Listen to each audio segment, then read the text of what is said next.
Everyone, welcome to the YouTube channel. मैं जितेंद्र कुमार और यहाँ हम बीएससी फर्स्ट सेमेस्टर के लिए केमिस्ट्री पढ़ रहे हैं, जिसमें आपकी यूनिट नंबर 2 चल रही है, simple bonding theories of molecule. Simple bonding theories of molecule, जिसमें आपका टॉपिक है क्वांटम नंबर्स। क्वांटम नंबर्स, ठीक है। तो क्वांटम नंबर क्या होता है? जैसे अगर हम अपने आप को हमें बताना हो, मतलब हम कहाँ रहते हैं, तो हमारे लिए हम वर्ड यूज करते हैं एड्रेस, यानी कि अपना एड्रेस देना होता है, ठीक है। एड्रेस में सबसे पहले क्या लिखते हैं? अपना हाउस नंबर, गली नंबर, उसके बाद अपना जहाँ हम रहते हैं उस जगह का नाम, उसके बाद अपना सिटी या फिर स्टेट, ठीक है, ये देते हैं, ऐसे ही देते हैं, ठीक है।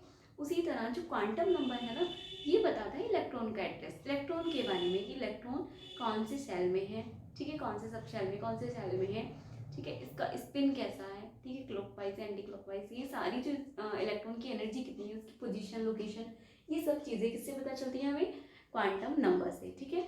तो अपना क्वांटम नंबर का कॉन्सेप्ट क्या हो गया? एक तरह से एड्रेस हो गया, किसके लिए? इलेक्ट्रॉन्स के लिए। मतलब हमारा एड्रेस तो अलग हो गया, हम अपना एड्रेस देते हैं, ठीक है। वैसे ही इलेक्ट्रॉन का एड्रेस कौन बताता है? सॉरी, इलेक्ट्रॉन का जब आप बोलो कि इलेक्ट्रॉन का एड्रेस, तो वो किससे लिखेंगे हम? क्वांटम नंबर से।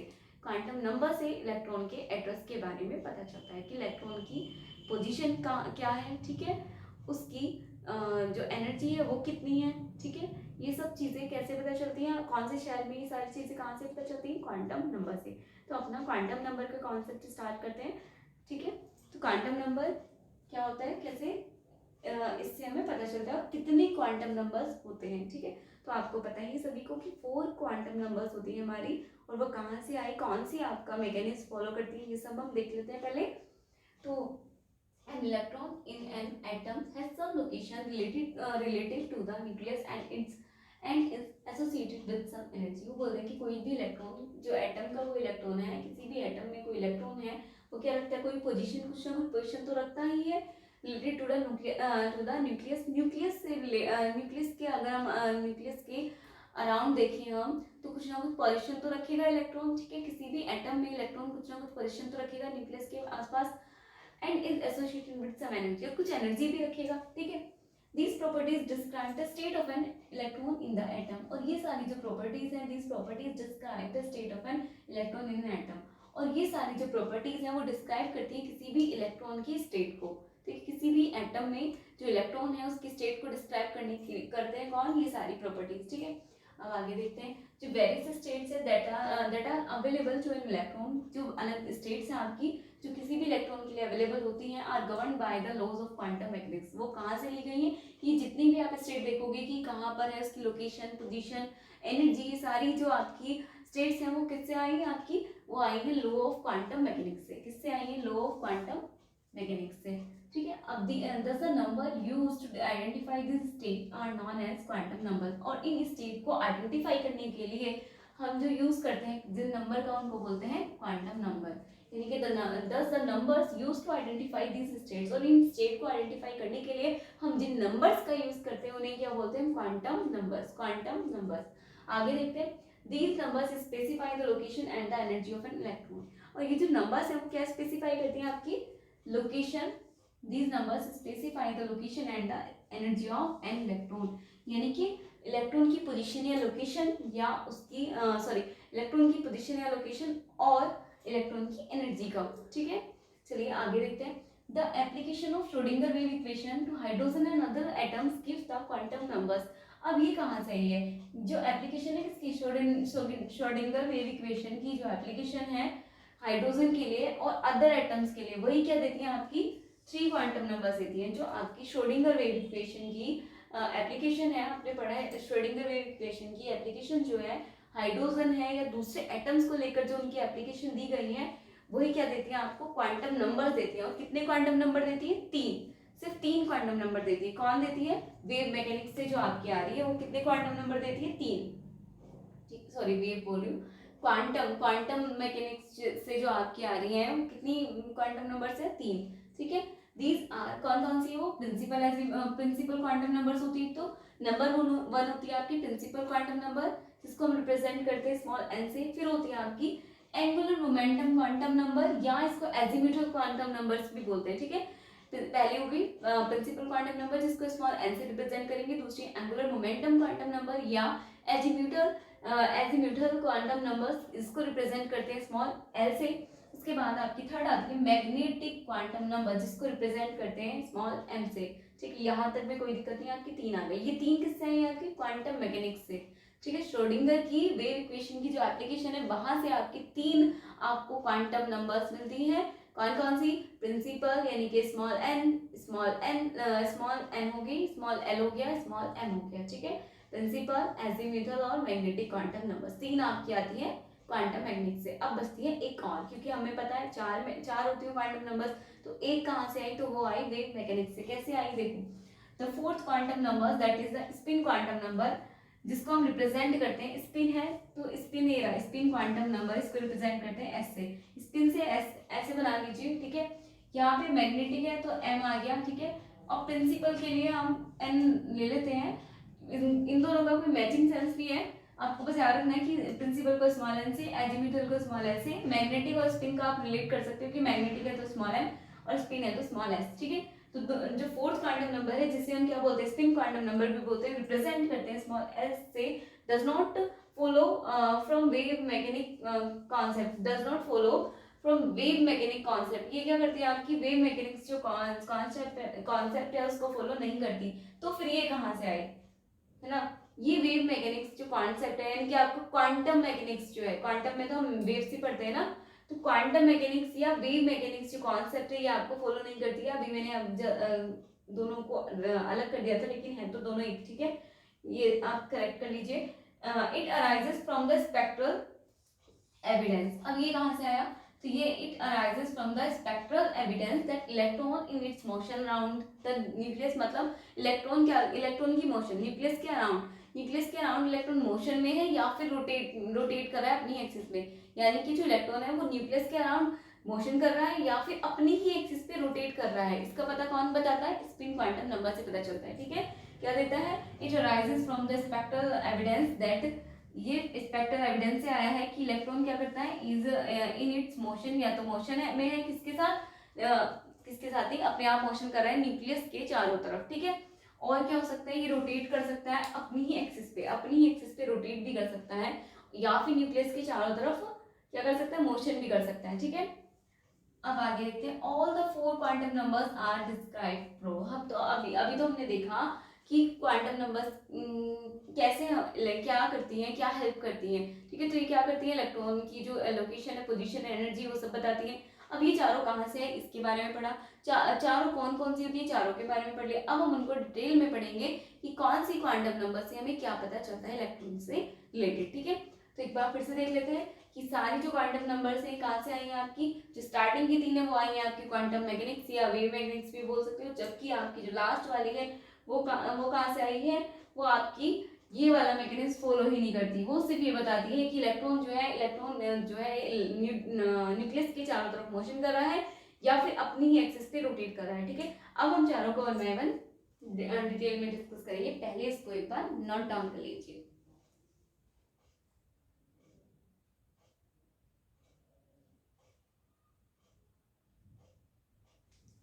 चलिए स्टार्ट करते हैं अपना। फर्स्ट है आपकी कौन सी? प्रिंसिपल क्वांटम नंबर, जिसको रिप्रेजेंट करते हैं स्मॉल एन से। ठीक है, देखो आगे। It give the principal energy level to which the electron belongs. ये क्या देता है आपको? It give the principal energy level to which the electron belongs, यानी कि क्या देता है आपको? एनर्जी लेवल बताता है जिसमें इलेक्ट्रॉन बिलोंग कर रहा है। यानी कि आपको पता चलेगा कि किस एनर्जी लेवल में आपका इलेक्ट्रॉन बिलोंग कर रहा है। ठीक है, ये it specifies the location and energy of an electron. ये क्या बताता है आपको? लोकेशन और एनर्जी के बारे में बताता है। ठीक है, लोकेशन और एनर्जी कैसे बताएगा? यानी कि शेल समझ लो। ये क्या देता है आपको? नंबर ऑफ शेल्स बताता है कि कौन से नंबर ऑफ शेल में आपका इलेक्ट्रॉन है। ठीक है, यानी कि आपको लोकेशन भी बता रहा है और आपको साथ में एनर्जी भी बता रहा है। ठीक है, देखो, it may have any integral value. अब इसकी क्या है? कोई भी इंटीग्रल वैल्यू हो सकती है जीरो को छोड़कर, ये आपको ध्यान रखना है। यानी कि एन की जो वैल्यू है, यानी कि प्रिंसिपल क्वांटम नंबर की वैल्यू कभी भी जीरो नहीं हो सकती। ठीक है, कोई भी इंटीग्रल वैल्यू हो सकती है एक्सेप्ट जीरो। सो दस n will be equal to 1 2 3 and so on, यानी कि 1 भी हो सकता है, जीरो को छोड़ के कुछ भी नंबर हो सकता है, 1 2 3 and so on, depending upon, किस बात पे डिपेंड करता है? Depending upon whether the electron whether the electron is in the first, second, third, that is K, L, M principal energy levels. मतलब आपको बताइए इलेक्ट्रॉन्स होते हैं, ये क्या है आपका न्यूक्लियस है, न्यूक्लियस के चारों ओर क्या होते हैं, एनर्जी लेवल्स होते हैं ये इस तरह के। तो हमें पता है, हमें पता नहीं कौन से में आपका इलेक्ट्रॉन है, हम ये करते हैं कि K, L, M, इनको क्या बोलते हैं, नंबर ऑफ शेयर्स बोलते हैं, K, L, M। तो इस तरह से आपके और भी चलते रहते हैं, ये तो बहुत सारी एनर्जी लेवल्स हो सकती है, ठीक है। तो बोलते हैं कि ये जीरो तो कभी नहीं होगा, ठीक है, इंटीग्रल वैल्यू होगी, यानी कि 1 से का कुछ भी हो सकता है आपको, ठीक है, 1 से आपका कुछ भी हो सकता है, 1, 2, 3 कुछ भी वैल्यूज हो सकती है। किस बात पे डिपेंड करेगी आपकी, ये डिपेंड करेगी फर्स्ट, सेकंड, थर्ड जो आपके प्रिंसिपल एनर्जी लेवल है, ये आपका first energy level, second, third, ठीक है। और उनको रिप्रेजेंट किससे करते हैं, फर्स्ट एनर्जी लेवल को K से, सेकंड को L से, थर्ड को M से, इसी तरह फोर्थ को N सो नहीं चलता रहेगा, K, L, M, N, ठीक है। इस तरह से आपके चलते रहेंगे प्रिंसिपल एनर्जी लेवल्स, ठीक है। अब अगर n की वैल्यू, अगर आपका जो n है वो फर्स्ट शेल में है तो आप क्या कहोगे, n की वैल्यू कितनी है 1, अगर सेकंड में है तो 2, थर्ड एनर्जी लेवल में है तो 3, ठीक है। इस तरह से n की वैल्यू आती है। The maximum number of electron in KLM orbitals can be, अब नंबर ऑफ इलेक्ट्रॉन्स कितने हो सकते हैं किसमें, जो आपके KLM है, ठीक है, ये जो आपके KLM, ये जो आपके शेल्स हैं, इनमें कितने नंबर ऑफ इलेक्ट्रॉन्स एग्जिस्ट कर सकते हैं, ठीक है। तो K में आपके एग्जिस्ट कर सकते हैं मैक्सिमम 2, L में आपके 8, यानी कि K में 2, L में 8 और M में कितने 18, इस तरह से आपका चलता रहेगा, ठीक है। 2, 8, 18, 32, ठीक है, 64, इस तरह से आपका ये चलता रहेगा। तो यानी कि आपको ध्यान रखना है कि जो प्रिंसिपल क्वांटम नंबर है आपको बता दी है इलेक्ट्रॉन की लोकेशन और इलेक्ट्रॉन की एनर्जी के बारे में, ठीक है। और इसको रिप्रेजेंट करते हैं स्मॉल n से, ये कभी भी जीरो नहीं हो सकता, यानी कि n की वैल्यू जीरो तो कभी आएगी ही नहीं, n की वैल्यू हमेशा 1, 2, 3, 4 से स्टार्ट होगी, 1, 2, 3 से स्टार्ट होगी, ठीक है। और ये किस बेस पर आया है, नंबर ऑफ शेयर्स के बेस पर, यानी कि KLM के बेस पर, फर्स्ट एनर्जी लेवल्स के बेस, फर्स्ट, सेकंड, थर्ड, यानी कि एनर्जी लेवल्स के बेस पर। अगर फर्स्ट एनर्जी लेवल है तो क्या होगा, n की वैल्यू 1, सेकंड है तो 2, थर्ड है तो 3, इस तरह से आपका आता है, ठीक है। तो ये थी आपकी principal quantum number small n। अब आगे चलते हैं, नेक्स्ट है आपकी एजीम्यूथल क्वांटम नंबर, या जिसको हम दूसरा नाम भी देते हैं क्या, एंगुलर मोमेंटम क्वांटम नंबर। एक है आपकी एजीम्यूथल क्वांटम नंबर, इसी का ही दूसरा नाम है एंगुलर मोमेंटम क्वांटम नंबर, इसको रिप्रेजेंट करते हैं L। और अभी इसका थर्ड नेम और है, क्या है आपका, it is also known as subsidiary quantum numbers, इसको सब्सिडियरी क्वांटम नंबर्स भी बोलते हैं। और ये क्या बताता है आपका, it gives the energy position of an electron, ये क्या देता है आपको, एनर्जी पोजीशन देता है, ठीक है, energy position of an electron, that is this quantum number determine the energy associated with the angular momentum of the electron, यानी कि ये क्या देगा आपको, इसको सब्सिडियरी क्वांटम नंबर भी बोलते हैं। और ये क्या देता है आपको, एनर्जी पोजीशन के बारे में, इलेक्ट्रॉन की एनर्जी पोजीशन के बारे में बताता है, यानी कि this quantum number determines the energy associated with the angular momentum of electron, यानी कि इलेक्ट्रॉन के जो एंगुलर मोमेंटम है उससे कितनी एनर्जी आपको जो कितनी एनर्जी आपकी उस वाले इलेक्ट्रॉन में है, ठीक है। यानी कि ये क्वांटम नंबर आपका डिटरमाइन करेगा, क्या डिटरमाइन करता है ये, एनर्जी की कितनी एनर्जी एसोसिएटेड है किसके साथ, एंगुलर मोमेंटम के, इलेक्ट्रॉन के एंगुलर मोमेंटम में कितनी एनर्जी है एसोसिएट करती है, ये कौन बताता है आपको, एंगुलर क्वांटम नंबर, या फिर इसको बोलते हैं एजीम्यूथल क्वांटम नंबर, या बोलते हैं थर्ड सब्सिडियरी क्वांटम नंबर, इसको रिप्रेजेंट करते हैं कैपिटल L से। अभी इसकी वैल्यू भी निकालना देखेंगे, ठीक है।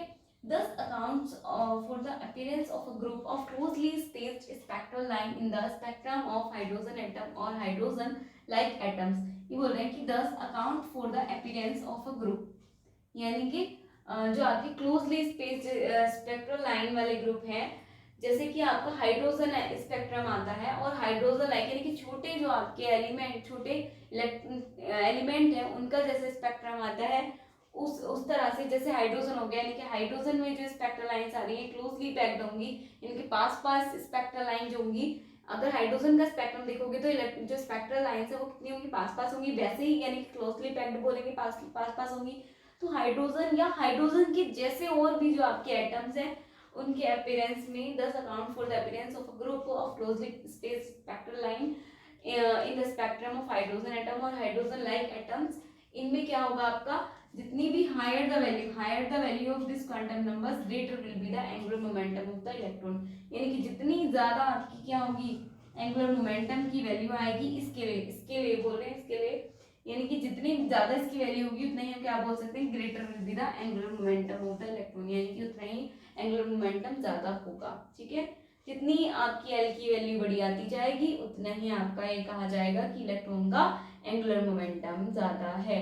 ठीक है, यानी कि आप बोल सकते हो कि एंगुलर मोमेंटम डायरेक्टली प्रोपोर्शनल है इसके एजीमुथल क्वांटम नंबर के। जितनी आपकी एजीमुथल क्वांटम नंबर बढ़ी उतना ही बड़े आपकी मात्रा में हो जाएगा एंगुलर मोमेंटम इलेक्ट्रॉन का। ठीक है, नेक्स्ट देखते हैं, an electron having an angular momentum must have kinetic energy. अब कोई भी इलेक्ट्रॉन है उसके पास एंगुलर मोमेंटम है, तो एंगुलर मोमेंटम है तो जाहिर सी बात है क्या रखेगा वो, काइनेटिक एनर्जी भी रखेगा of angular motion. Therefore the amount of angular kinetic energy must be well within the total energy of an electron given by the principal quantum number।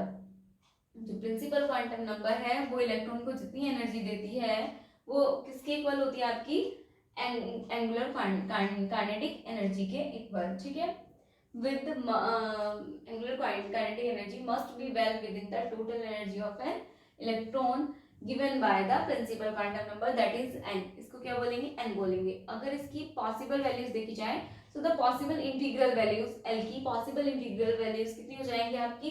आपको ये ध्यान रखना है कि जो आपका l है ये क्या होता है, आपका l क्या बताता है आपको, पोजीशन ऑफ एनर्जी।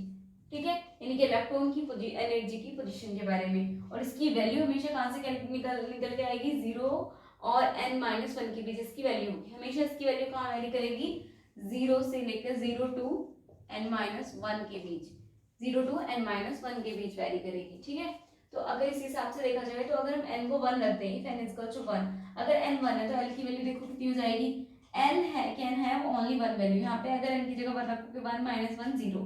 ठीक है, तो l कैन हैव 1 वैल्यू, तो यानी कि 0 तो ऑलरेडी है, 0 भी है, 0 एंड 0 यानी कि एक ही बार 0 लिख दो, दो बार लिखने से अच्छा। ठीक है, तो अगर n 1 है तो l की सिर्फ एक पॉसिबल वैल्यू होगी, वो होगी आपकी 0। तभी तो हम ये पढ़ा था हमने, एक बार आपको याद हो तो मैंने आपको ये बोला था, इधर करा देती हूँ कि s के लिए l की वैल्यू आई थी 0, p के लिए आई थी l की वैल्यू 1, d के लिए आई थी l की वैल्यू 2 और f के लिए आई थी l की वैल्यू 3। 0 1 2 3 ये आपको ध्यान हो तो इसी वाली हमने यूनिट में ये वाला देखा था। ठीक है, और मैंने आपको बताया था कि हम क्वांटम नंबर में देखेंगे कि कैसे आपकी 0 आ रही है। तो अब आप समझ गए कि जो अगर L0 है, L0 है इसका मतलब क्या है, L0 कब आएगा, देखो n-1 है, L0 कब आ रहा है, जब आपका n1 रखा है आपने, इफ n1 रखा है, यहाँ पर देखो L आपका 0 है इफ आपका n क्या है 1 है, और n1 का मतलब क्या है k, 1 का मतलब क्या है k, यानी कि फर्स्ट एनर्जी सेल, फर्स्ट 1 का मतलब क्या है, 1 का मतलब है फर्स्ट एनर्जी शेल, या जिसको k से रिप्रेजेंट करते हैं, ये रहा इसमें है, तो ये क्या होगा आपका, इसमें कितने इलेक्ट्रॉन रह सकते हैं, दो वाला क्या होता है आपका s ऑर्बिटल, ये तो है आपका s, तो l की वैल्यू इसलिए 0 आती है। ठीक है, इसी तरह अगर हम देखें n is equal to 2 then l can have 2 values. l की कितनी वैल्यूज हो सकती है, 2 वैल्यूज हो सकती है। कैसे हो सकती है 2 वैल्यूज, देखो अगर n क्या है आपका 2 है तो l की कितनी वैल्यूज हो गई आपकी 2, कैसे हो गई 0 एंड यहाँ पे क्या रखोगे आप, 2 रखोगे, 2 - 1 1, तो 0 और 1 के बीच में, 0 और 1 के बीच में क्या आएगा, 0 और 1 दो ही वैल्यू आएंगे आपके पास, तो दो ही वैल्यू है आपकी, एक तो 0 हो गई और एक 1 हो गई। जब भी आप p की बात करोगे तो l क्या होगा आपका, जब भी आप p की बात करोगे तो l 1 होगा, क्योंकि हम 0 वाला जो है आपका इस तरह से हमने ड्रॉ किया है। तो देखो ये हो गया और ये हो गया, 0 और 1 दोनों वैल्यू है p में, आपको पता है दोनों ही आएंगे। हम 0 को कंसीडर पहले s में कर चुके हैं, तो इसलिए हम इसको नहीं मानते, हम क्या मानते हैं ये वाली वैल्यू। ठीक है, हम इसको मानते हैं। तो ठीक है, यहाँ पे देखो सेकंड n इज 2 यानी कि 2 के लिए रहा l, सेकंड एनर्जी शेल हो गई यानी कि l हो गया, l ये रहा, और l में आपके कितने इलेक्ट्रॉन होते हैं 8 इलेक्ट्रॉन। और यहाँ देखो l की p के लिए कितनी वैल्यू है, l की 1, यानी कि l बराबर कब होगा p के लिए।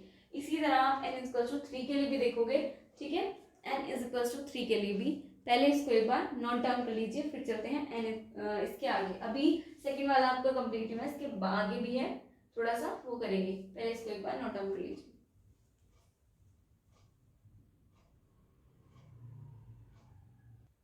चलिए इसी के आगे देखते हैं। अगर n की वैल्यू 3 हो जाए, 1 2 तो आपने देखी, अगर n की वैल्यू 3 रखोगे तो वैल्यू कितनी हो जाएगी, यहाँ पे देखो 0 to n-1 लाई करता है, तो अगर 1 यहाँ पे रखा हमने 3 - 1 यानी कि क्या हो गया 2, तो आपकी जो वैल्यू होगी l की वो 0 से लेकर 2 के बीच में होगी, 0 to 1। तो आपको नंबर टाइम तो याद है, 0 to 2 के बीच में कितना आ जाएगा 0 1 2, ये तो आएंगी 3 वैल्यू 0 1 2, ठीक है। तो यहाँ पे देखो अगर n आपका 3 है तो l की वैल्यू कितनी हो जाएंगी, the values of l will be 3, कौन कौन सी 0 1 2।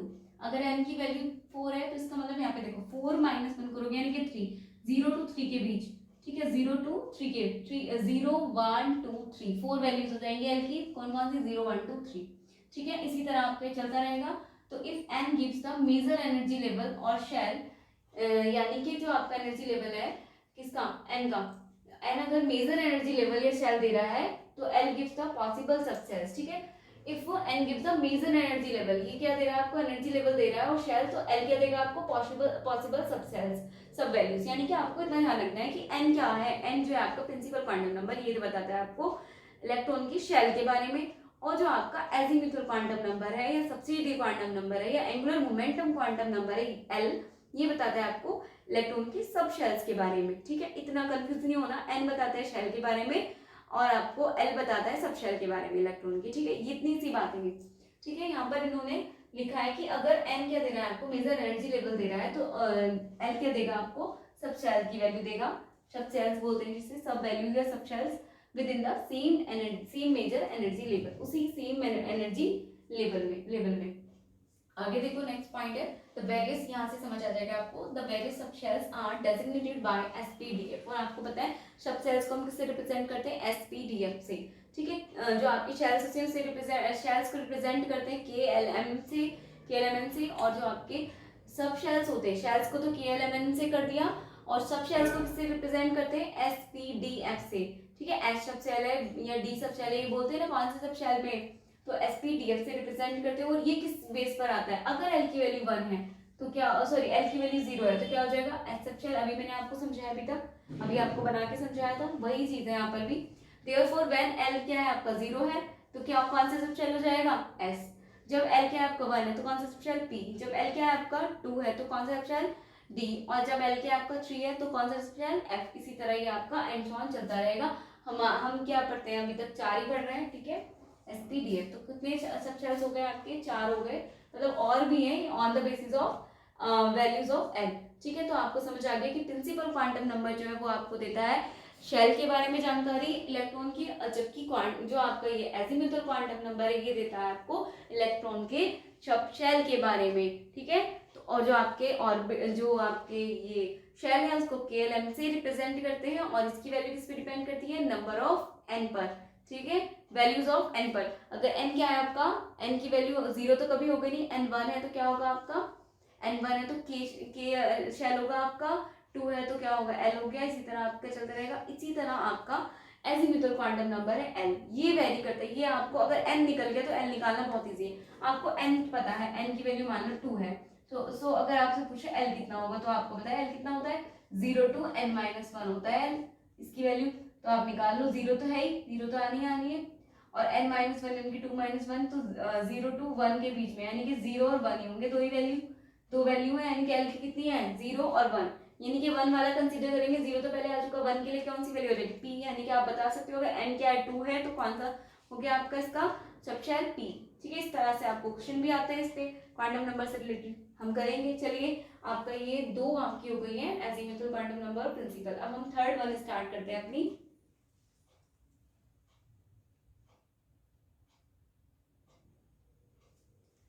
चलिए थर्ड स्टार्ट करते हैं। तो जो आपका थर्ड है आपका है मैग्नेटिक क्वांटम नंबर, जिसको रिप्रेजेंट करते हैं स्मॉल m से। तो फर्स्ट आपका मैं एक बार बता देती हूँ, फर्स्ट यानी कि प्रिंसिपल क्वांटम नंबर बताता है शेल के बारे में, सेकंड आपका एजीमुथल क्वांटम नंबर बताता है आपका सब शेल के बारे में, और थर्ड जो आपका है मैग्नेटिक क्वांटम नंबर ये बताता है ओरिएंटेशन के बारे में। और ये सब किसके बात करें, इलेक्ट्रॉन के सब शेल, इलेक्ट्रॉन के शेल, इलेक्ट्रॉन के सब शेल और इलेक्ट्रॉन का ओरिएंटेशन, ठीक है। तो मैग्नेटिक क्वांटम नंबर बताता है इलेक्ट्रॉन के ओरिएंटेशन के बारे में। जब हमने शेप्स ऑफ ऑर्बिटल पढ़ा था तो वहां वर्ड आया था ओरिएंटेशन, तो वही ओरिएंटेशन कौन बताता है आपको, मैग्नेटिक क्वांटम नंबर। देखते हैं। It is well known that angular motion creates a magnetic field. Angular motion की वजह से क्या होता है, एक मैग्नेटिक फील्ड क्रिएट हो जाता है, दस the angular momentum of electron should create a magnetic field. और यही एंगुलर मोमेंटम जो इलेक्ट्रॉनों का क्रिएट करता है magnetic field. This magnetism is determined by a quantum number called the magnetic quantum number. यानी कि जो इलेक्ट्रॉन है, इलेक्ट्रॉन में एंगुलर मोमेंटम होता है, वो क्रिएट करता है मैग्नेटिक फील्ड, जिसे हम मैग्नेटिज्म भी बोलते हैं। तो ये मैग्नेटिज्म डिटरमाइन किया गया है किसके थ्रू, एक क्वांटम नंबर जिसका नाम रख दिया इसी के नाम से, मैग्नेटिक फील्ड क्रिएट हो रहा है तो मैग्नेटिक यानी कि मैग्नेटिज्म हम डिटरमाइन कर रहे हैं, मैग्नेटिक फील्ड डिटरमाइन कर रहे हैं, तो वो डिटरमाइन कौन सी क्वांटम नंबर करेगी, मैग्नेटिक क्वांटम नंबर। ठीक है, नेक्स्ट देखते हैं under the effect of magnetic field, यानी कि मैग्नेटिक फील्ड के प्रभाव में, ठीक है, मैग्नेटिक फील्ड के इफेक्ट में the electron in a given energy subshell prefer to orient themself, तो क्या करते हैं, ओरिएंट करते हैं अपने एनर्जी सबशेल्स में, ओरिएंट करते हैं, ठीक है, themselves in certain definite regions or of space around the nucleus, nucleus के अराउंड एक डेफिनेट शेप में, डेफिनेट रीजन में क्या करते हैं, सॉरी रीजन्स ऑफ स्पेस में क्या करते हैं, वो ओरिएंट हो जाते हैं, ठीक है, खुद को ओरिएंट कर लेते हैं। This region of space is called an orbital, और इसी को हम क्या बोलते हैं, ऑर्बिटल बोलते हैं, जहाँ पे इलेक्ट्रॉन के फाइंडिंग की प्रोबेबिलिटी सबसे ज्यादा होती है, ठीक है, इसको बोलते हैं हम ऑर्बिटल, इसी को बोलते हैं हम। This region of space is called orbital which represent well defined region in space where there is maximum probability of finding electron, ये हम पढ़ चुके हैं पहले भी, of a particular energy. It is also called the orientation quantum number, इसको orientation quantum number भी बोलते हैं because it gives the orientation और distribution of electron cloud, क्योंकि इसको orientation quantum number क्यों बोलते हैं, यानी कि मैग्नेटिक क्वांटम नंबर को ओरिएंटेशन क्वांटम नंबर भी कहते हैं, क्यों कहते हैं, क्योंकि ओरिएंटेशन या डिस्ट्रीब्यूशन देती है किसका, because it gives the orientation और distribution of electron cloud, electron cloud का ओरिएंटेशन या डिस्ट्रीब्यूशन कौन देता है आपको, मैग्नेटिक क्वांटम नंबर। तो आपको पता चल गया होगा थर्ड क्या देती है आपको, ओरिएंटेशन, इलेक्ट्रॉन का ओरिएंटेशन, ठीक है। अब देखते हैं इसकी वैल्यू कहाँ से डिफाइन होगी, तो thus the values of M depends upon the angular momentum, तो आपको पता है एल की वैल्यू एजीमुथल क्वांटम नंबर या एंगुलर मोमेंटम क्वांटम नंबर तो डिपेंड कर रहा था एन पे, यानी कि हर कोई अपने पहले वाले पे डिपेंड कर रहा है, ये ऐसा आप ध्यान रख लो, 3 तक है बस, ये स्पिन का तो अलग केस है, ठीक है। तो यहाँ पर जो एम है वो किस पे डिपेंड कर रहा है, एंगुलर मोमेंटम क्वांटम नंबर यानी कि एल पर, ठीक है, डिपेंड कर रहा है एल पर। As is known from theory as well as experiment, यानी कि थ्योरी से या एक्सपेरिमेंट जैसे भी बोलो, थ्योरी और एक्सपेरिमेंट के थ्रू हमने क्या देखा, द वैल्यूज ऑफ एम में assume all the integral values between the, यानी कि वैल्यू एम की कैसे आएंगी, किस किस के बीच में आएंगी, -L to +L। आपको ध्यान होगा हमने, अगर आपको n पता चल जाए, आपको कुल मिला के अगर n आपको पता है, n की वैल्यू कुछ भी है आपको पता है n क्या है, अगर आपको n पता चल जाए तो l कैसे निकालोगे, l कितना आ जाएगा आपका 0 to n-1 से कर सकते हो, ठीक है, यानी कि n पता चला तो आपका l आ गया, और अगर l आ गया तो m आ जाएगा, m क्या आ जाएगा, अगर l आ गया तो m कैसे आ जाएगा, -L to +L करके, यानी कि -L to +L, यानी कि जितनी भी वैल्यूज बीच में होंगी वो सारी वैल्यूज क्या हो जाएंगी, m की हो जाएंगी, ठीक है।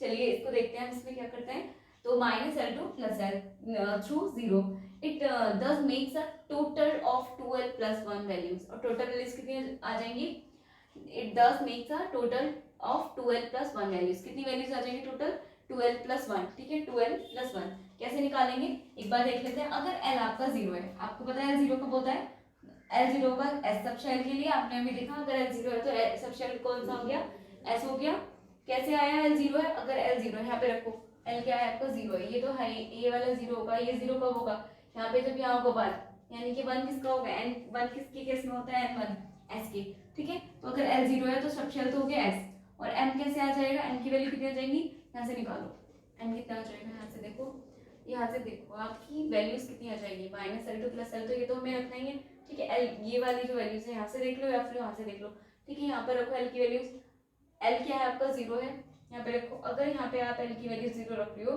तो 2 × 0 + 1 यानी कि 1 ही वैल्यू होगी, एक ही वैल्यू आएगी, और वो भी क्या आ जाएगी आपकी, एक ही वैल्यू है और वो भी क्या हो जाएगी आपकी 0, क्या हो जाएगी आपकी 0, ठीक है। तो m कितना हो गया आपका, m can have only one value 0, it means the s subshell can have only one orbital, इसीलिए हमने जब शेप बनाई थी s की तो उसमें ऑर्बिटल देखा था, और s में सिर्फ एक ही ऑर्बिटल पाया गया था, शेप भी क्या थी आपकी स्फेरिकल, और ऑर्बिटल क्या था आपका, एक ही ऑर्बिटल था ना इसमें, एक ही ऑर्बिटल, इसीलिए s में क्योंकि एक ही वैल्यू है m की, तो s में कितना ऑर्बिटल है, s की एक ही ऑर्बिटल है, और that is the s orbital, वो कौन सा ऑर्बिटल है, s ऑर्बिटल है। thus there can be possible orientation of electron in space, there can be one possible, इसीलिए वन पॉसिबल ओरिएंटेशन हो सकता है इलेक्ट्रॉन का, ठीक है। एस ऑर्बिटल में जो है आपका कितना इलेक्ट्रॉन का, स्पेस में अगर इलेक्ट्रॉन का ओरिएंटेशन देखें कितना हो जाएगा, वन पॉसिबल ओरिएंटेशन, ठीक है। अगर इसी तरह हम एल बराबर 1 के लिए देखें, सिमिलर केस है, एल बराबर 1 किसके लिए होगा, पी सब शेल के लिए, किसके लिए होगा, पी सब शेल के लिए, अभी देखा हमने। और एम की वैल्यूज कितनी हो जाएंगी अगर आप निकालोगे, अगर आपका एल 1 है तो यहाँ से देखो 1 रखा आपने, 2 इंटू 1 ये कितना होगा, 2 प्लस 1 यानी कि 3 वैल्यूज आएंगी, यानी कि इतना पता चल गया। वैल्यूज कहाँ से आएंगी, minus L two plus L, ठीक है। आपने रखा कितना, तो minus L two plus L कर दो, माइनस एल कितना रखा आपने 1, तो माइनस 1 टू प्लस 1 कर दो। जब माइनस 1 से प्लस 1 करोगे इस तरह की नंबर लाइन होती है, इस तरह 1 2 3, इस तरफ माइनस चलते रहते हैं, -3। तो देखो -1 का ही गिरा और माइनस प्लस 1 का ही गिरा, -1 से +1 की तरफ जाओगे तो -1 0 + 1 पड़ेगा, ठीक है। तो 3 वैल्यूज हो जाएंगी इसकी, इसीलिए जो पी सब शेल है उसके पास 3 ऑर्बिटल है, हमने देखा था, यानी कि देयरफॉर इसलिए क्या हो जाएगा आपका 3 ऑर्बिटल हो जाएंगे। और there can be 3 possible orientation, यहाँ हम कह सकते हैं कि 3 पॉसिबल ओरिएंटेशन होंगे। इसी तरह आपका एल बराबर 2 के लिए, एल बराबर 2 रखोगे तो ये किसके लिए आएगा, डी सब शेल के लिए आ जाएगा।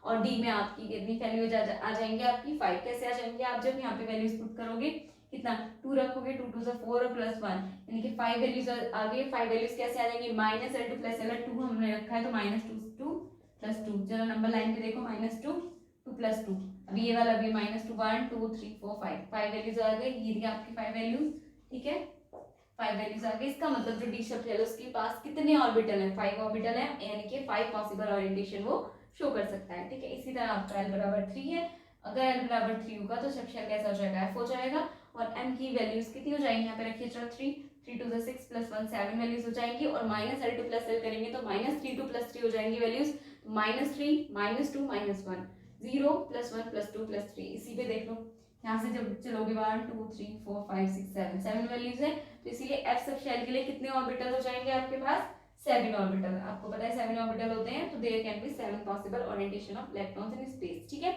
तो ये थी आपकी मैग्नेटिक क्वांटम नंबर, जो कि बहुत ही इजी थी। अगर आपको n पता चल गया प्रिंसिपल क्वांटम नंबर, तो आप l निकाल लोगे, l पता चल गया आप m निकाल लोगे मैग्नेटिक क्वांटम नंबर, ठीक है। मैग्नेटिक क्वांटम नंबर आपको बताती है ओरिएंटेशन या नंबर ऑफ ऑर्बिटल्स कह सकते हो, ठीक है। ऑर्बिटल के बारे में, ओरिएंटेशन के बारे में आपको बताती है मैग्नेटिक क्वांटम नंबर, ठीक है। फर्स्ट वाली बताएगी आपको शेल के बारे में, दूसरी वाली बताएगी आपको सब शेल के बारे में, तीसरी वाली बताएगी आपको ओरिएंटेशन या ऑर्बिटल के बारे में, ठीक है। अब नेक्स्ट हमारी फोर्थ चलते हैं स्पिन क्वांटम नंबर की तरफ, ठीक है। चलिए एक बार इसको नोट डाउन कर लीजिए।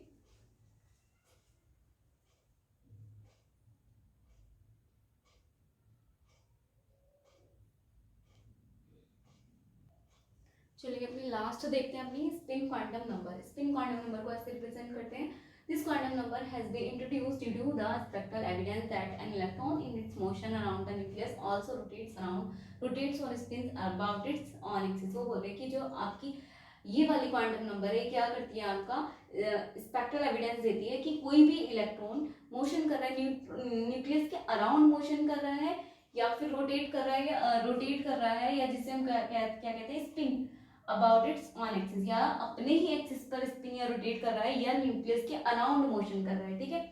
तो इसका कौन पता लगाता है, यानी कि स्पिन के बारे में, इलेक्ट्रॉन की स्पिन या रोटेशन के बारे में कौन बताता है आपको, स्पिन क्वांटम नंबर, ठीक है।